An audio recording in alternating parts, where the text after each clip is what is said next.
warahmatullahi wabarakatuh. Salam kadar Madrasah Muallimin Muhammadiyah Yogyakarta. Baik, bagaimana kabarnya teman-teman semua di rumah? Ya, tentunya sehat ya. Bagaimanapun kondisinya, tetap jaga kesehatan ya. Dan mudah-mudahan dengan kondisi yang ada pada saat ini, mudah-mudahan segera berakhir ya. Dan kita bisa kembali lagi belajar di madrasah tercinta kita ini.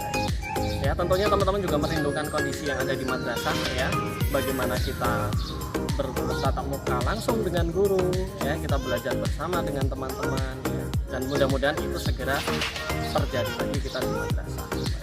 Oke, baik teman-teman, pada kesempatan kali ini kita akan melanjutkan materi kita ya. Di pertemuan yang ke-9 ini kita akan melanjutkan materi tentang sistem koordinat kartesius ya. Sistem koordinat kartesius itu yang seperti apa? Baik, langsung saja, ini dia materinya. Baik teman-teman, kita masuk ke inti materi kita pada kesempatan kali ini, yaitu berkaitan dengan sistem koordinat kartesius ya. Nah, ini dia materi pembelajarannya, yaitu nanti teman-teman ya diminta untuk menjelaskan kedudukan titik dalam bidang koordinat kartesius ya. Menjelaskan kedudukan titik, berarti di sini bagaimana letak titik di dalam koordinat kartesius itu sendiri kan, seperti itu. Kemudian yang kedua, koordinat kartesius itu sendiri yang seperti apa kan, seperti itu. Nah, baik, sebelum kita lebih jauh mendalami atau lebih jauh tahu tentang koordinat kartesius, kita perhatikan ilustrasi berikut ini. Ya, di sini ada gambar kalender tahun 2020 ya. Nah, kalau kita perhatikan di sini, kalender ini disusun dengan sangat rapi kan. Nah, di sini ada yang tersusun secara vertikal dan ada yang tersusun secara horizontal kan, seperti itu. Nah, kalau kita amati di sini, susunan secara horizontal di sini ada kira-kira ada berapa bagian? Di sini ada 4 bagian, atau di sini terbagi menjadi 4 baris kan, seperti itu. Nah, kemudian setelah yang horizontal kita hitung yang vertikal. Yang vertikal ada berapa? Yang vertikal ada 3, yaitu nanti untuk yang vertikal itu kita sebut sebagai kolom, dan yang horizontal nanti akan kita sebut sebagai yang baris kan, seperti itu. Nah, sehingga kalau misalkan kita mau cari tahu nih, kira-kira di bulan Agustus itu letaknya di mana ya, kedudukannya Agustus di dalam kalender ini di mana kan, seperti itu. Nah, sehingga di sini dapat kita simpulkan untuk bulan Agustus 2020 itu letaknya di baris ke-3 dan kolom ke-2. Nah, nanti seperti ini. Oke, mungkin ilustrasi di sini bisa dipahami ya. Baik, selanjutnya masih sama, kita menggunakan kalender.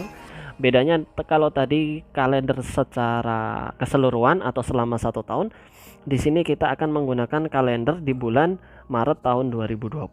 Kira-kira kalau misalkan saya pengen cari tahu di bulan Maret ini tanggal 25 ya, tanggal 25 Maret 2020, kedudukannya di mana kan, seperti itu. Kedudukan tanggal 25 Maret di bulan Maret ini letaknya di mana kan, seperti itu. Nah, letak tanggal 25 Maret yaitu terletak pada baris ke-4 dan kolom ke-4. Jadi seperti itu. Baik, bisa dipahami ya. Oke, selanjutnya.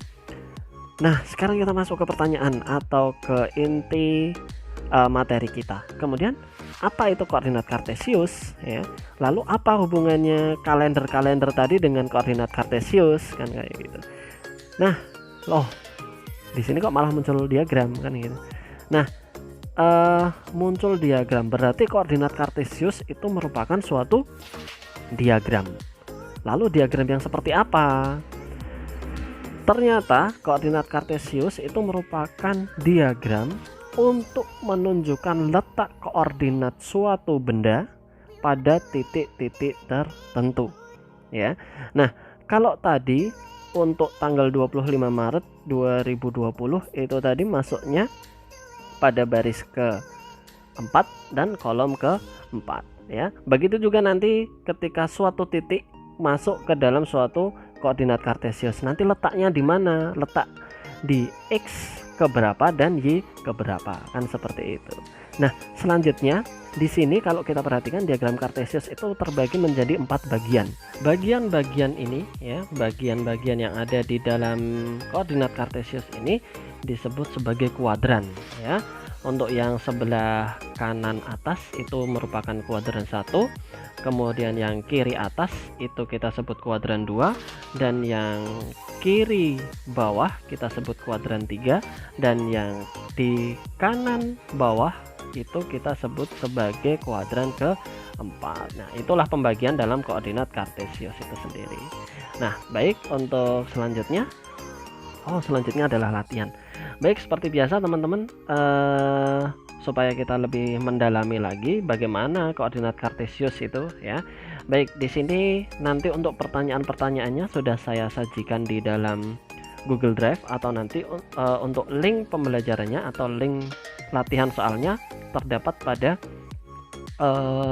slide yang ada di portal teman-teman masing-masing gitu ya.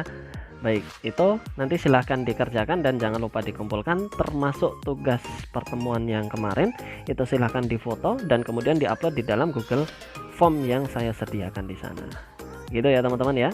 Baik, selanjutnya ada pesan dari salah satu tokoh dunia. Tentunya teman-teman tidak asing lagi dengan beliau ya, yaitu Nelson Mandela, mantan presiden Afrika tahun 1994 sampai dengan 1999. Nah, beliau berpesan seperti ini: pendidikan adalah senjata paling ampuh untuk mengubah dunia. Nah, dari sini dapat kita ambil pelajaran bahwa pendidikan itu merupakan pondasi yang sangat penting. Sehingga selama kita masih bisa mengenyam dunia pendidikan, selama kita masih bisa belajar, mari kita manfaatkan ya, mari kita manfaatkan sebaik mungkin. Itu tadi materi yang sudah kita lalui bersama ya, itu berkaitan dengan sistem koordinat Kartesius ya. Untuk materi yang selanjutnya nanti akan saya sampaikan lagi di kemudian hari, dan tetap belajar, tetap semangat ya, dan jangan lupa tetap berdoa, dan mudah-mudahan kita segera bisa kembali lagi ke madrasah tercinta kita ini. Baik, sekian dari saya, terima kasih atas segala perhatiannya. Akhirul kalam, wassalamualaikum warahmatullahi wabarakatuh.